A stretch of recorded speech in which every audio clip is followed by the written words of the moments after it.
Welcome to the Qasim Rashid Show, a civil rights lawyer here to expose all forms of injustice with a sprinkling of dad jokes in between. Here's your host, Qasim Rashid.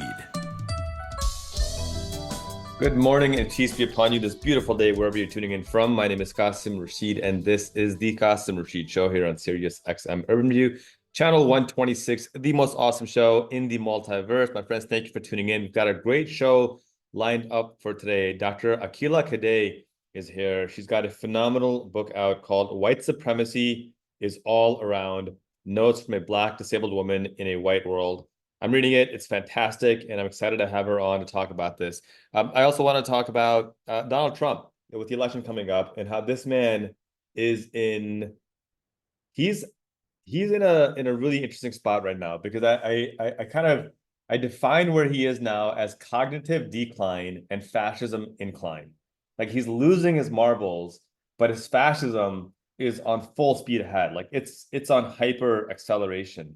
And it's actually good that we're having Dr. Aqila Kadei here to talk about that in a little bit. But I want to talk about that. And I also want to talk about my journey in Occupied Palestine Part 2.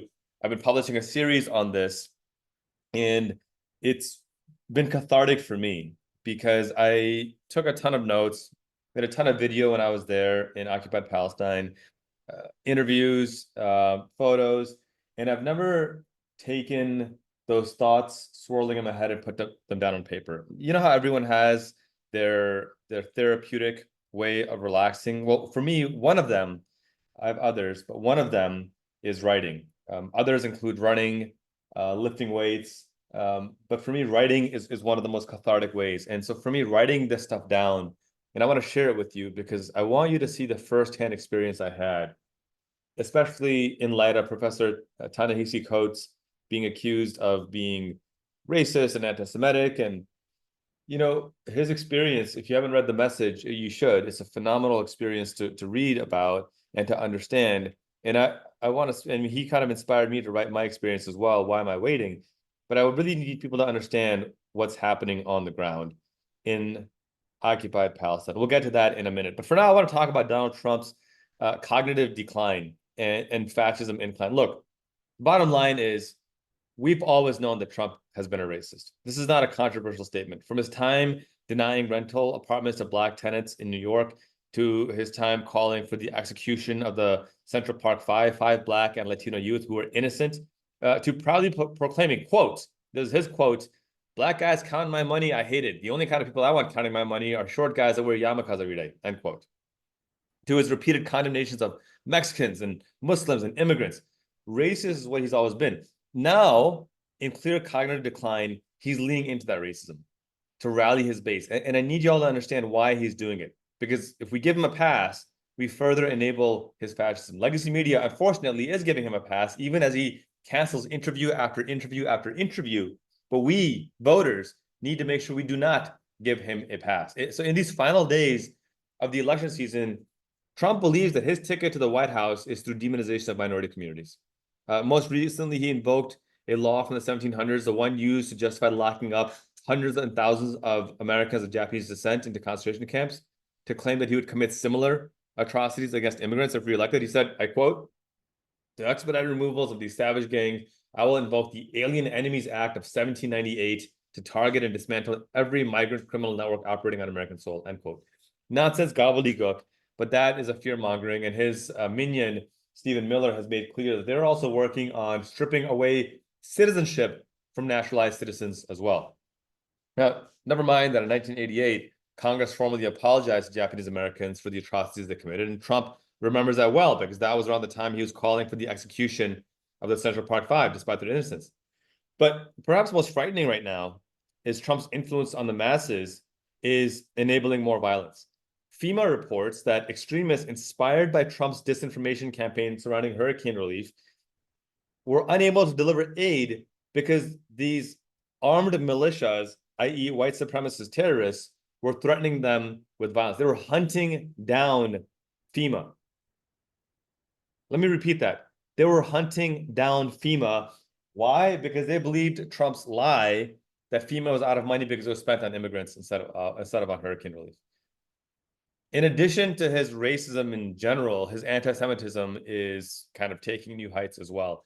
Last week at an RNC boat parade, this is an official RNC boat parade in Jupiter, Florida, actual Nazis proudly participated while screaming white power and hail Trump and make America white again. Nazi swastikas, everything.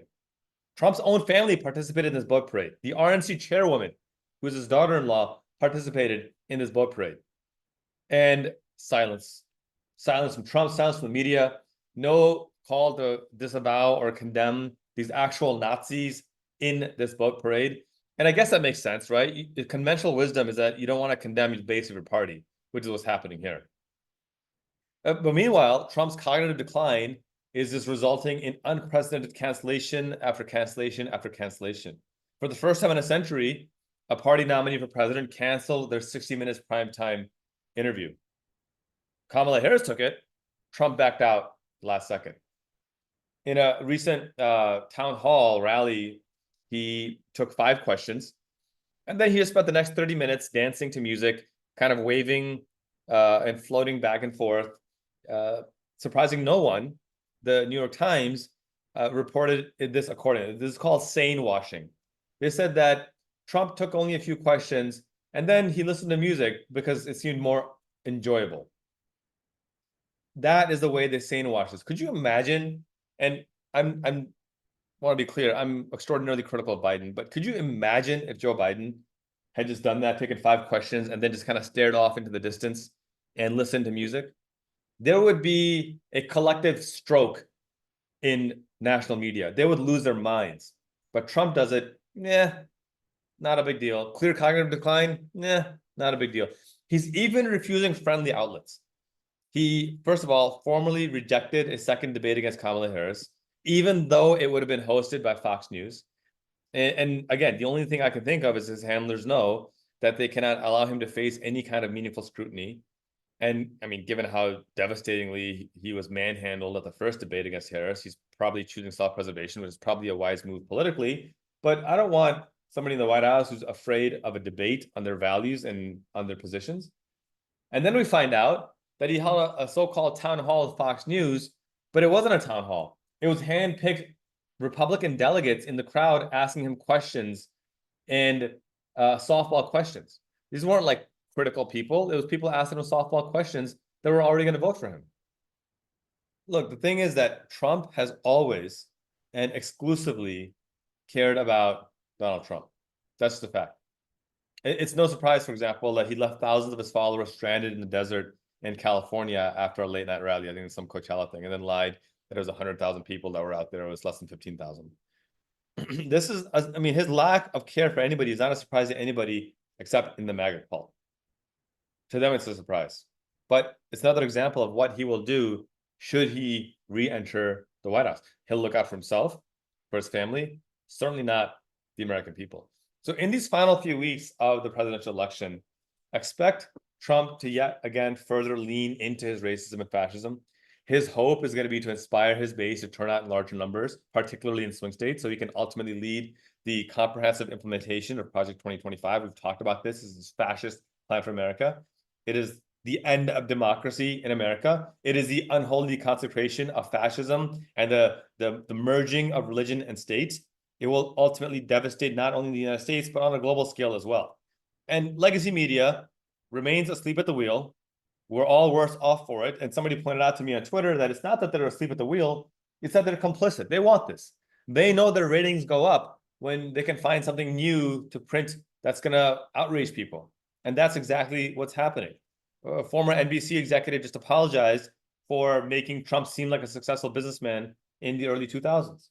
So look, said it a million times, say it again, vote your conscience, but make sure you have a plan to vote. And vote down ballot as well. Don't be one of those people who says, well, I don't like both parties, so I'm just not going to vote. Look, there are local people down ballot that need your vote. They need you to show up for them. They've worked their butts off for local. You want to talk about the issues that you care about locally. Your roads, getting rid of the potholes, installing a new traffic light, building up a park so that your kids have a place to play. This is all local stuff. And those people have been working their butts off all year long to earn your vote and to get elected and to bring about meaningful local change. And so I want you to vote the presidential. I want you to vote your conscience, not for Donald Trump, but especially on the local and state level. You got to vote for these folks. You got to make sure we are building a bench so that at the next presidential election, we have choices. We have people who have been vetted through the process. Promise me that, promise yourself that. Grab your friends, take them all with you. Make sure you have your voice heard on November 5th, and make sure we defeat fascism on November 5th. Because, my friends, that is when the real work begins. It isn't that we voted on November 5th and then we can relax and let our hair down and be like, all right, we're good. We'll come back in 4 years. No, that's when the work begins to hold accountable after that election, hold their feet to the fire of who gets elected, hopefully not Donald Trump. And that's my big plea to you. So keep an eye out for Trump's fascism. It's going to increase. It's going to get worse in these final couple of weeks. I think there's an over-under on whether he drops the N-word. I could see him doing it. He already called Kamala Harris the R-word. And so, nothing surprises me at this point. When we come back from break, I am excited to welcome Dr. Akila Kadei, founder and CEO of Change Kadei, an organizational development consulting firm that offers services that support embedding belonging into the overall company culture, identity, and strategy. Her bio says she has all the degrees, which I love. That's such a great way to place it. When we come back from break, we will have Dr. Akila Kadei with us. You're listening to the Qasim Rashid Show here on Sirius XM Urban View Channel 126, the most awesome show in the multiverse. We'll be right back after this break.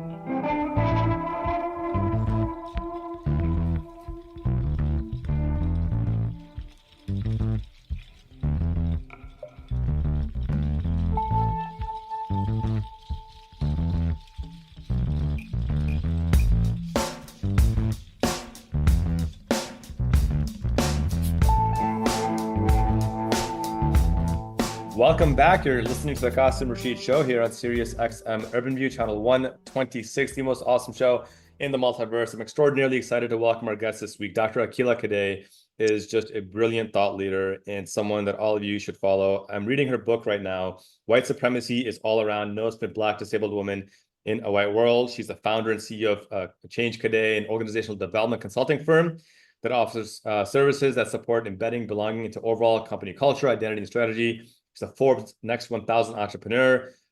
She's a speaker, a creative director, producer, writer, editor, fashion icon. And I'm so grateful to have her with us today. Dr. Kadei, thank you for being with us. I am thrilled to be here. I am such a huge fan of you and your work, and anyone who just like has the facts. I'm also a child of a lawyer, so I really love your kind. So Thank you. there's that too. One thing that my listeners know is that I love bringing on people who are walking the walk and are examples. It's easy, and I tell my kids this all the time. It's easy and sure, justified to complain, but we need to do what's the next step after that, right? Well, how do we address that complaint into something meaningful? And just seeing your work and following your work and now reading your book, you kind of exemplify that. The first question I want to ask is a question I love asking of the people who are doing the work, which you are, is what's your superhero origin story? What was the moment where you were like, you know what, I need to let this cape out and go fly and take over the world? Well, I wish it was much more exciting than the fact that I experienced racism, discrimination, bullying, and Sure. harassment, right, in the 9 to 5 workspace. But I mean, ultimately, I was working really hard to be seen in my prior life, which was healthcare. I was a health administrator. And I finally had this like really cool job, top floor. I really felt like the Olivia Pope of diversity, the power suits, the views. I live in Oakland, California. So like the Bay and a 10-minute commute, like all the things that don't happen, free parking. I was like the executive of the executives. And I was with my boss in organizational development department. My doctorate's in leadership and organizational development and behavior. And he looked at me and said, I didn't think you were that smart when I interviewed you, but you are Wow. smart. And I sat there and I was like, what? White guy from Stockton, California, like in his 60s.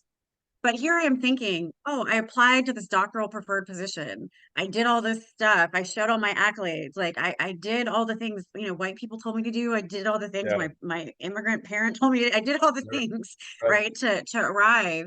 And I didn't think you were that smart. And I was like, well, why would you say that? And he was like, oh, I Mhm. guess it's offensive. I'm sorry. It's like, not only is it offensive, it's hurtful. It's harmful, and I'm gonna have to rebuild my trust with you. And the way he decided to do it was to fire me the next week. Oh And my that's God. my origin story. So, like, I was in this position where the prior job, I was experiencing harassment and bullying and, discrimination. And I thought I found this job to feel valued. And Yeah. the past job, I started my company Change Today as a side hustle to not feel those negative feelings and feel something else for all the work and sacrifice I'd done to go to school full time, work full time, my doctoral program full time. My program is 4 to 7 years. I did it in 3 years while working full time. So I Wow. was thinking, like, in this job, I could just kind of chill and actually do the work.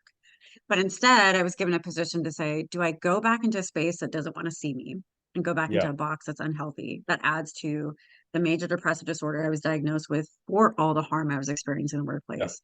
Or do I switch that and be what you exactly just said? Can my actions and words match? Can I have more impact in other businesses? Can I go out and actually, do the work amongst the adversity and intersectionality I have? So that's my origin story.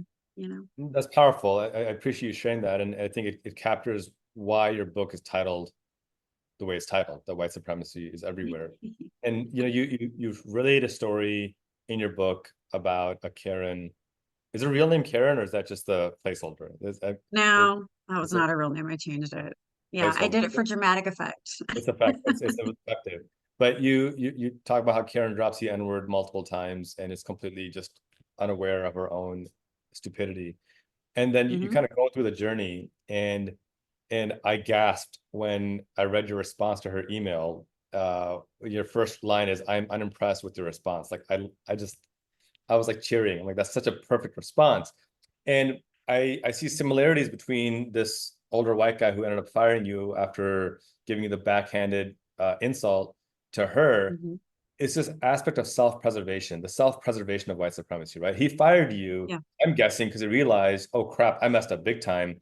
Let me get rid of the evidence before there's accountability. And with yeah. Karen, she was like, oh crap, I messed up big time. Let me find a way to put a band-aid over it, as opposed to actually doing the work that needs to be done. I want you to talk about that. I don't know if it's a very Yeah. well-formed question, but this aspect, like how do we address the self-preservation aspect of white supremacy? How do we dismantle that in this kind of a world? What you're talking about is saviorism, Yes, right? So when you are the savior, you don't have to be held accountable. that's right. And neither of these individuals want to be held accountable. With the guy who fired me illegally, I sued. I got all the shoes I wanted, right? With Amazing. the white woman who, used the N-word, I went to her publications, including Forbes, and said, "Hey, you have someone who's going around using the N-word." Hmm. Right. At least one of those publications, the last time I checked last year, she's no longer writing for, which I'm Really. which I'm happy about. So the thing about white supremacy is that it only works if you allow them to have that power, right? Dismantling Right. also means we have to dismantle it within ourselves as oppressed people, right? And when I say oppressed people, it's anyone who's not a heterosexual, non-disabled white person. And primarily the white dude has the most power, right? Which we're, Sure. we're seeing with Trump, right? As we go into that. And so if I don't feed into that, they don't have the power. And so they do all that they can to claim it, including saying, well, if I give you this opportunity of working with this client, like this Karen person, then I can't be the bad person. There's no need for me to be accountable. And I can tap into the comfort that I'm used to, the power that I'm used to as a result of white supremacy.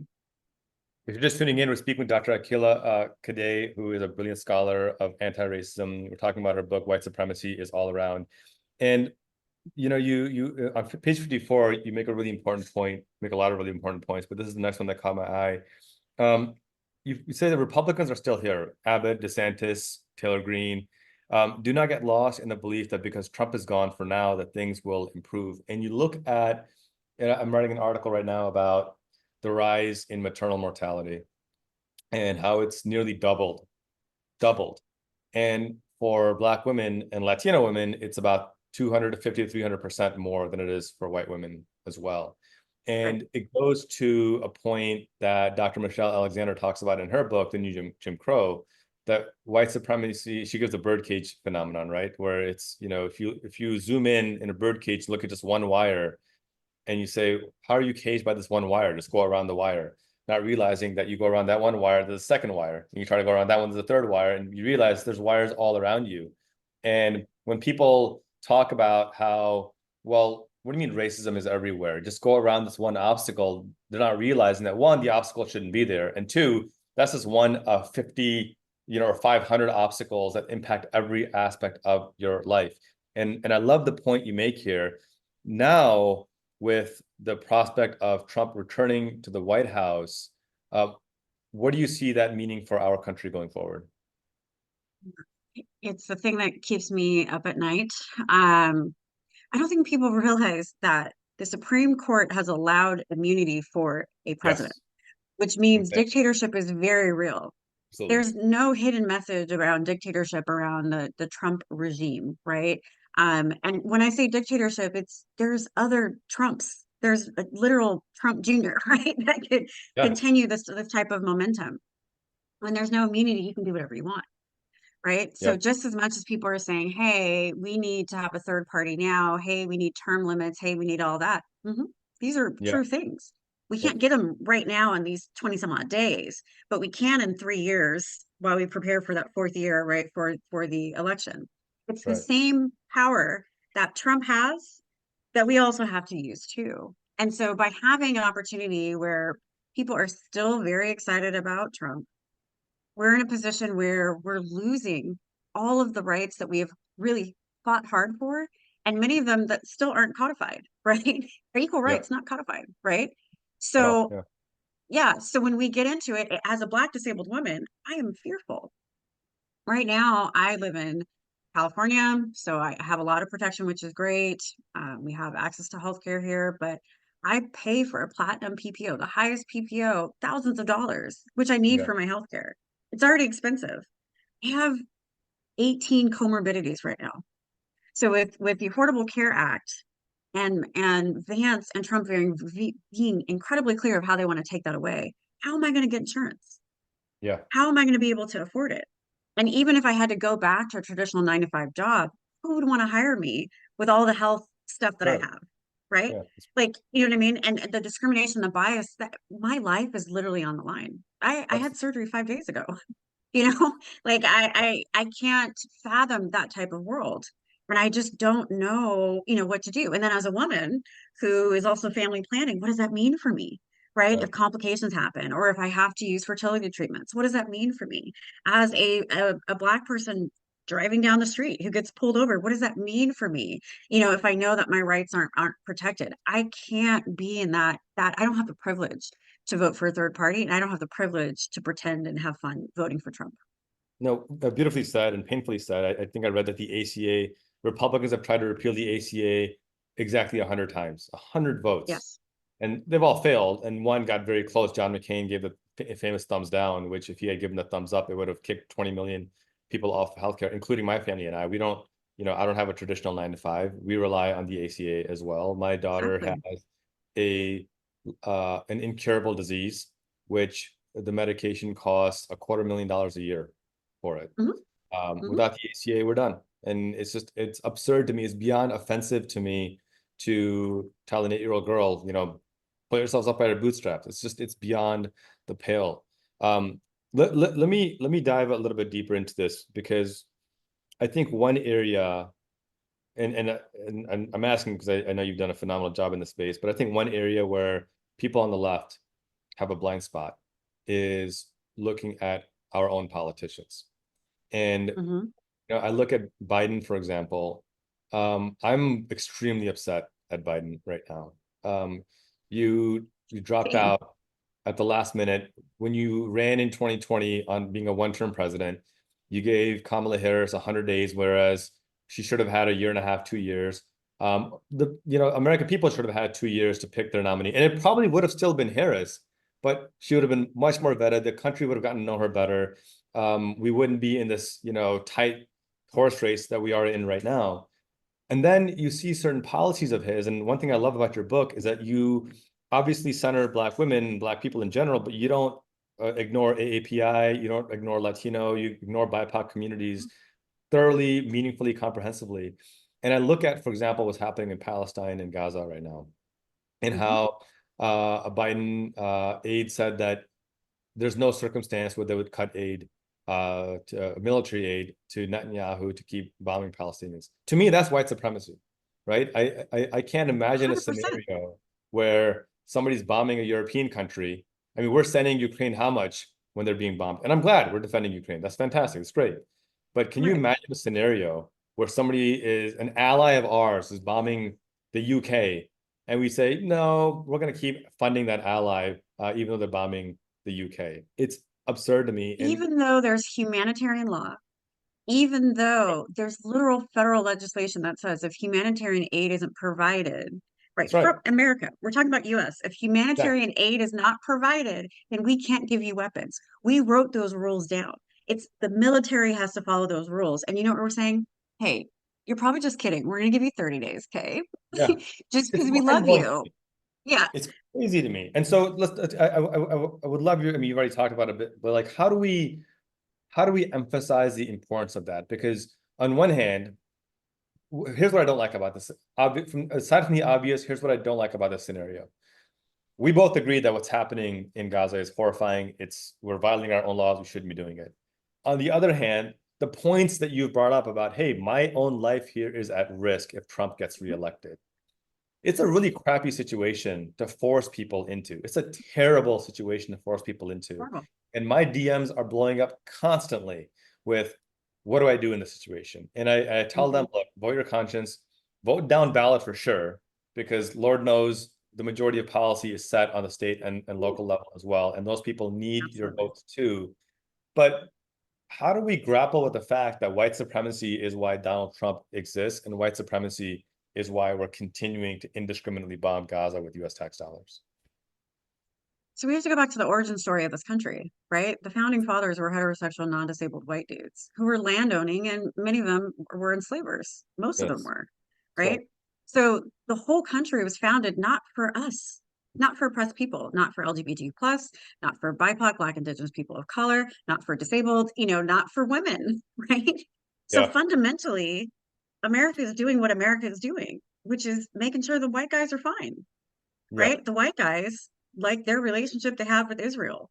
The white yeah, guys like their relationship they have with the Middle East. The white guys like the relationship with oil. The white guys like the amount of money they make with guns and yeah, weapons, right? that's right. So they're just being brotopia, just hanging out with them, each other, doing what they're supposed to do. So we can't be surprised. What we Yes, can be is move past allyship. We can be activists. We can challenge the status quo, and we can change the fact that more people actually want people to survive and not be in a position of genocide, famine, or starvation, or, radical disease of polio, things that are already eradicated. We don't want that. We want to be able to, that white woman in Kansas should also be able to have an abortion and have a baby, that's right. whether it's IVF or not. We should be able to do all those things, but we don't have that because white supremacy is all around. Yeah. So And once I, we understand that, go ahead. no, I mean, I think we're saying the same thing, that once we understand that and recognize that we should not be pitting these two, and you talk about that in your book as well, about the attempt to pit Black and Asian against one another as well. And Right, the repeal of affirmative action, I'm mortified by, because Asians allowed themselves to be used as the mule for white supremacy. And right. I, the poet, I don't know if you saw the most recent update on this, the Poetic Justice, the same group, the same Asian group that sued to repeal affirmative action is now suing again because Asian enrollments are declining in Mhm. universities as well. It's like that meme about, I never thought the leopards would eat my face, said the woman who voted for the leopards eating faces party. Like, that's literally what's happening. How do we ensure, and I'm speaking to my fellow Asians here and telling them, proximity to white supremacy is not protection from white supremacy. In It is fact, it not. could be the first one that they devour when the time comes. How do Yeah, I we mean, do a that? lot of people think proximity is how it works. Like I have light skin privilege. I understand. I'm part white. I have a benefit to Yeah, to doing things. I have all the choices in the world to just kind of ride that wave, but I choose not to do that. That's why I wrote this book. But the yeah, important thing is that when we say dismantle white supremacy, we have to realize that white supremacy for a lot of people is viewed as a good thing. Now, people are like, no, no, no, white supremacy. When they hear that, they think white supremacists and all this other stuff. But in actuality, white supremacy is your pain being believed in the emergency room, being able to Right. have a baby, right? Being pulled over and saying, hey, slow down, or maybe a speeding ticket, getting a job for not working hard for it, not having someone cut you in front of a line in a cafe. It's having the Right. social determinants of health to thrive, to have a livable, walkable community, to have police show up for you and not kill you and not Right. murder you, to actually protect you. The serve and protect white people get. That's white supremacy. But the way it goes wrong is white supremacy says that's only for white people. You and I are not deserving of that. So that's why Yeah. when I go to the emergency room, my pain is not believed. That's why 5 days ago, I had an argument with my anesthesiologist who wasn't listening to me. And I had to correct myself, even though I'm introduced as Dr. Akila Kade. Like it's those types of things that we have to navigate. And Yeah. some people can benefit more if they choose to acclimate to white dominant culture, or they assimilate, or that proximity bias. And so when we dismantle it, we're saying not Black power, not AAPI power. We're saying everyone should have the same. My That's right. question is to anyone listening, why do I not deserve the same thing as a heterosexual, non-disabled white dude? Yeah. Why am I less than? Right? Well, it's like that old saying that when you've had privilege your whole life, equality feels like oppression. And so when you're Exactly. asking for basic equality, they're like, whoa, whoa, hold on a second. I have to give something up or I have to feel less than. And it's like, no, not less than, just equal than. And the words matter, right? Right. If you're just tuning in, we're speaking with Dr. Akila Kade, founder and CEO of Kade Change, an organizational development consulting firm. And as I'm reading through your book, and I'm going to finish reading it after our call, but I did skip to the end just because I wanted to. I'm bad about that with books. I always want to see how it ends before But it ends. honestly, you don't have to read it in order. It's totally fine. Yeah. No, I know, but I'm I enjoying say it that though. in the book too. Yeah, yeah, I know you do. You absolutely do. It's for me, it's like a thing since a kid that I just got to make sure I read every page of it. So, and it's a very like it's about 250 pages, which to me is like the perfect length for a book. If it's like 100 pages, I'm like, oh, it's a booklet. If it's like 600 pages, I'm like, come on, you better have the Right. history of Exactly. the thing. But Yeah. I'm 250 is traumatized. It's like a yeah, textbook. Yeah. exactly. We're not doing that. You say something really beautiful because it's similar to a question I had in mind. And so let me ask that question first, and then I can go to the last paragraph.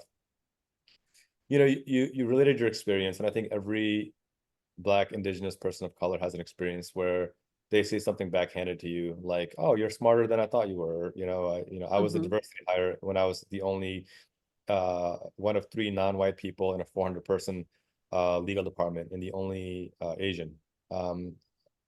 And I was 26, maybe 27 at the time, maybe 28. I was pretty young. I was in my 20s. And, now we can look back with the benefit of having been down the road and understand the context of what we could do or should do. But when you're young, when it's your first job out of law school or, undergrad or graduate school or whatever it is, it can be scary because you're essentially establishing a trajectory at that point as well. What's your advice for young people who are experiencing that? Because right now, people listening to this are experiencing that. They're a little bit panicked and they're being forced to choose between their paycheck and their personal dignity, which is a terrible choice to put into people. uh, Ideally, it Yeah. shouldn't have to be that you get fired and then have to file a lawsuit because that's just a terrible way to have to suffer to get basic human dignity. What is your advice for young people who are finding themselves in that kind of a situation? It's a temporary sacrifice. And it shouldn't have to be that way. And if we can think about it as a temporary sacrifice, that, the operational word is through, we will get through these things, be okay. We don't always have the privilege to just leave the job. We don't have a trust fund. We don't have a whole bunch of money, or Right. we don't have the parents who will, give us money and say, like, that's fine, find something that brings you joy. But every degree I have three of them. I've had to work for every single degree. I Right. haven't had the pleasure of just going to school. I don't know what that's like. Yep. And so when we are in these positions and we're experiencing discrimination, harassment, bullying, we're feeling less than, we're the lonely or the only, at the table, we have to connect back to what our purpose is and what we can do in that capacity, knowing that again, it's a temporary sacrifice. Right. So yes, it'll be more work to maybe find another job. It may be more work to find the person who is your champion, who believes in you, but to keep moving forward. Because if we regress, that's how they win, That's right. right? If we fall into imposter syndrome, that's also how they win. That's a product of white supremacy. Imposter syndrome is just like, you suck, you can't do anything, which is the systems and structures of white supremacy. And so as we do that as oppressed people, we can make it through those spaces. I love that. And it does take a bit of courage to do that. It's not easy. And Absolutely. and one thing I often think about is hopefully by us making those sacrifices and investments now, the next generation won't have to. That's one of the things Yeah, I and it kind doesn't mean you can't be mad and frustrated and of complain and vent and use your therapy and all these other things to navigate yeah. the space. You are a human being, but it's not you. It's the systems and structures of white supremacy. Well, and that's such a perfect segue to this final paragraph is you say, for my Black people, I'm quoting you, it's okay to not be okay. It's okay to be scared, angry, upset. It's okay to not know what to do, to share feelings or to keep them in. Just do what's best for you. What I do know is that you are loved and your life has value, even when it feels like it doesn't. And you give yourself, you close very positively with that.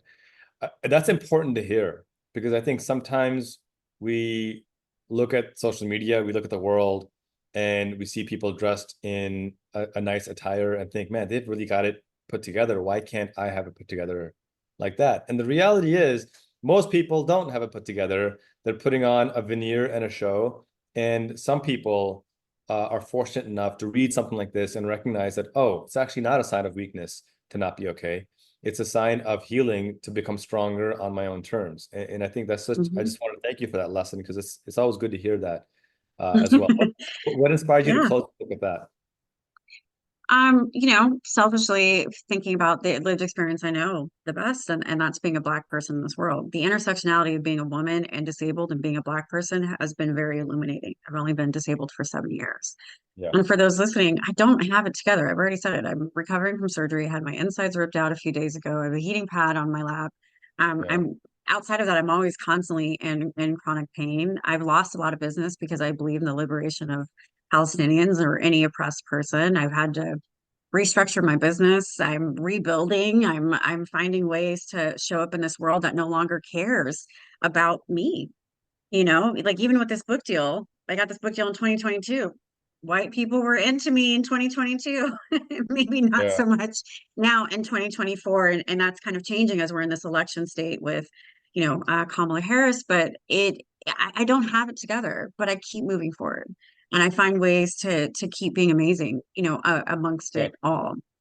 You do, and we have about 1 minute left, and I want everyone listening to go out and buy this book. White Supremacy is All Around Us. Please buy it and tag Dr. Kadei when you do.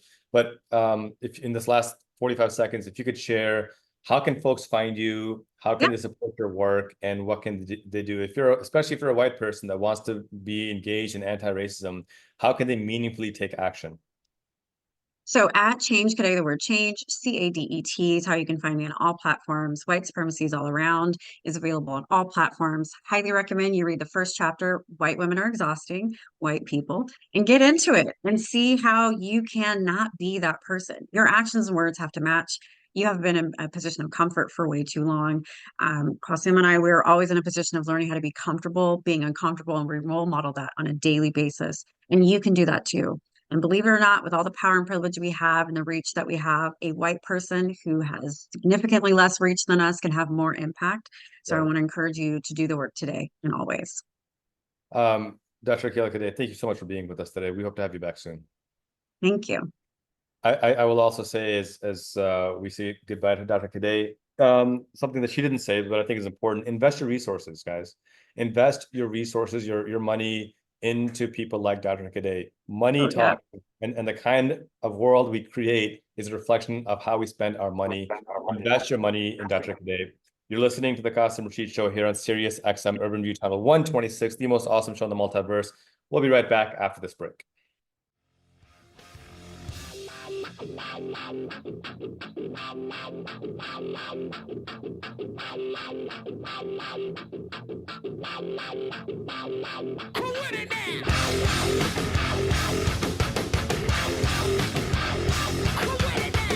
Welcome back. You're listening to the Qasim Rashid Show here on Sirius XM Urban View Channel 126, the most awesome show in the multiverse. That was Dr. Akila Kadei, an amazing person, an amazing leader.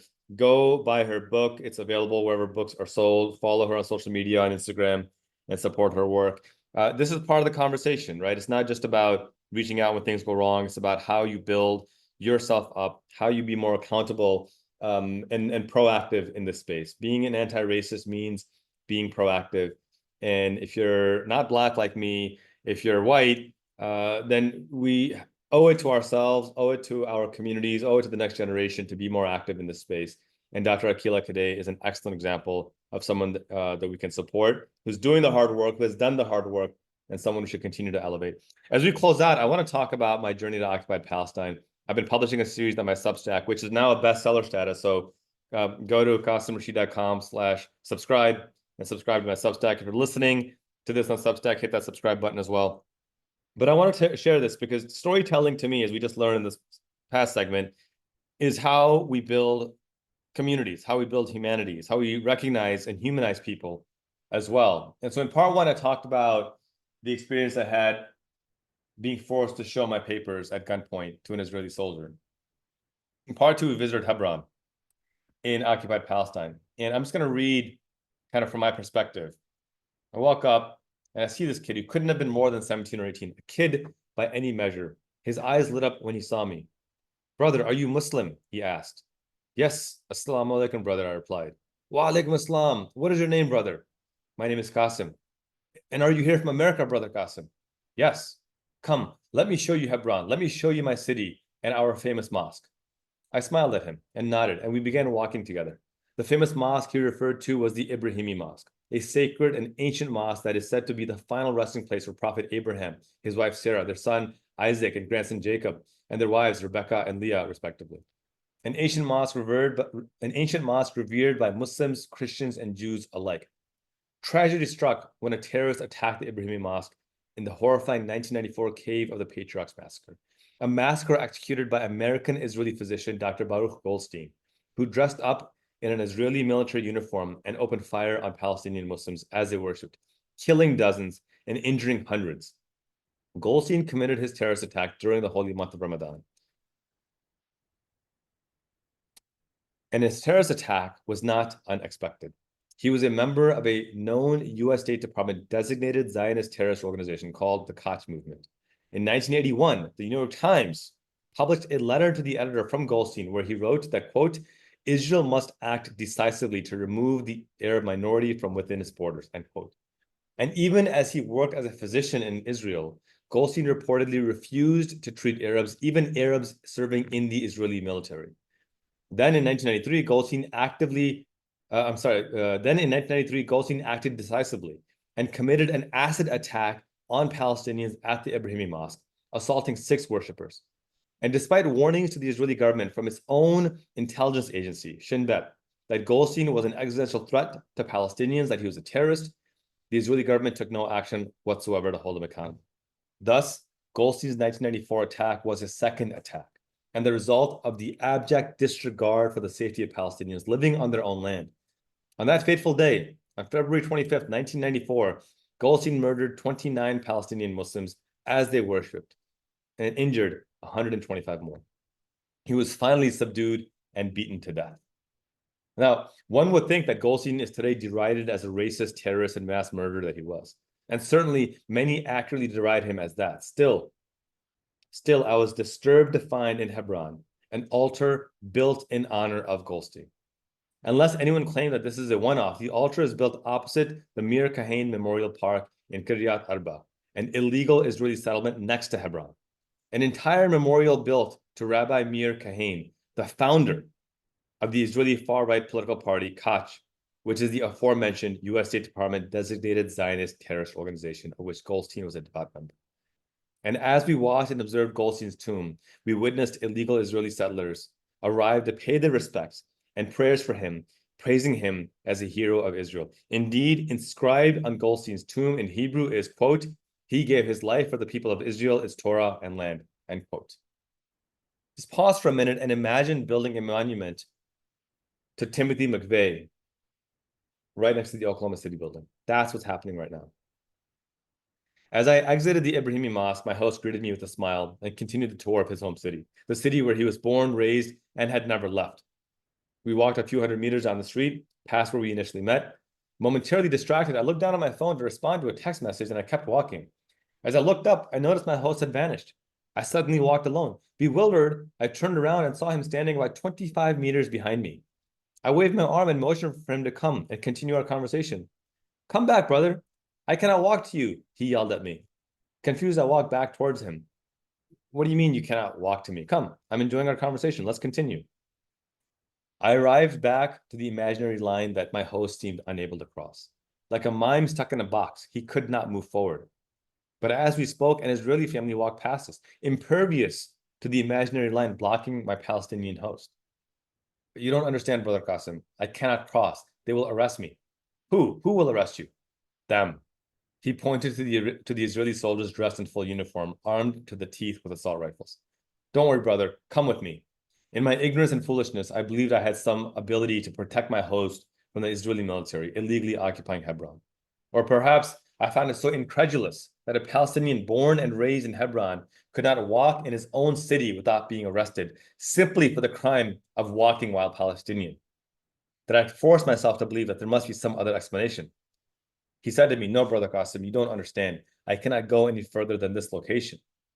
I responded, but that Israeli family just walked past us, no problem. The Israelis can walk here, but we cannot. You cannot walk in your own streets? I vocalized my disbelief to my host. No, only the Israelis can walk on these roads. We are not allowed to walk there. Why not? When did this start? I demanded. After the terrorist attack at the Ibrahimi Mosque, the Israeli government shut everything down. Our businesses, our streets, our entire city. Wait, I responded. I'm confused. That terrorist attack was by an Israeli, Baruch Goldstein. Why are Palestinians being punished on their own land for suffering the violence of a foreign terrorist? My host took a deep breath and sighed, a glimpse of sadness, a pause, as if to look around to ensure that no one else was listening. Or perhaps from the sheer exhaustion of having to repeatedly explain this basic fact of his life to every new visitor to Hebron. He said, this is how you say, this is the apartheid we are living in. I'm sorry, Brother Qasim. I wish I could show you the rest of my beloved city. I just cannot go any further from here. I felt selfish and embarrassed at my own ignorance, angry and confused for my host. I felt my eyes well up with tears of rage, but I knew I had to keep my composure. Like a gut punch, I realized that I was not simply that my host had never tried to leave Hebron. It is that he could not leave Hebron. He was a prisoner in his own home. I was neither Israeli nor Palestinian, yet I could walk freely and with more security in a city I'd never been to than my Palestinian host could, though he was born and raised in the city of Hebron, a city that had roads and streets reserved only for illegal Israeli settlers and non-Palestinian foreigners like myself, but not for him, a Palestinian. A city with streets for one racial class, but not for another. And there is a word for that. I had felt this suffocation before, back when I was about this young man's age in the year 2000, visiting Robben Island in South Africa.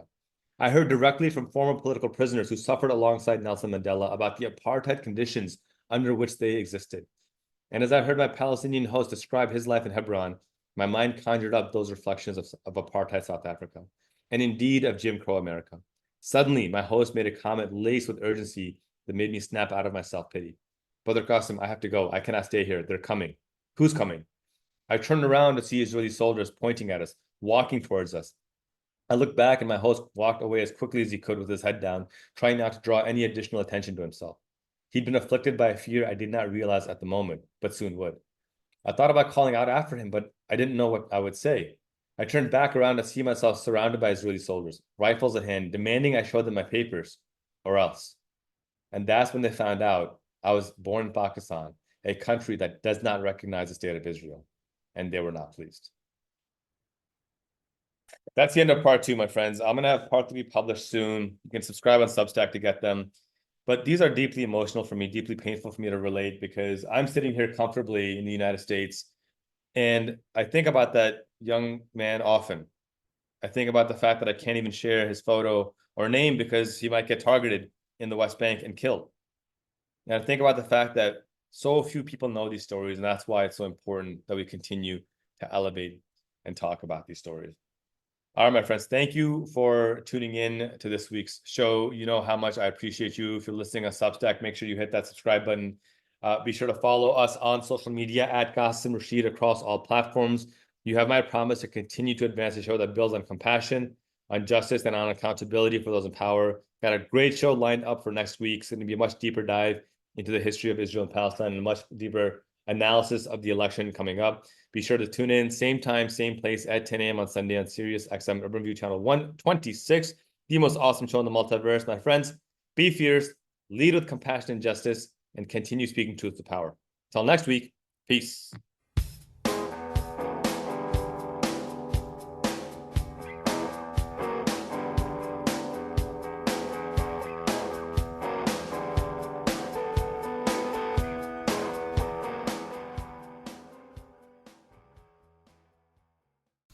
This is the Karen Hunter Show.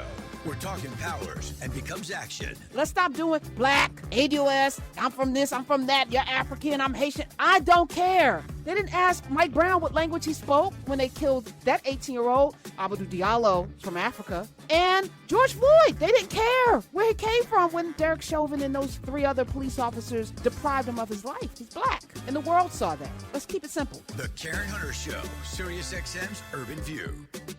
Keep it real with Al Sharpton. Last year, there was some that burned down buildings in Minneapolis after George Floyd. We marched, we rallied, but we never rallied around those that burned down the stores. They're condoning what they did January 6th. So some of the Republicans say, well, we're not telling people to go. You're not telling them don't go either. Well, Trump didn't endorse it. He didn't refute it either.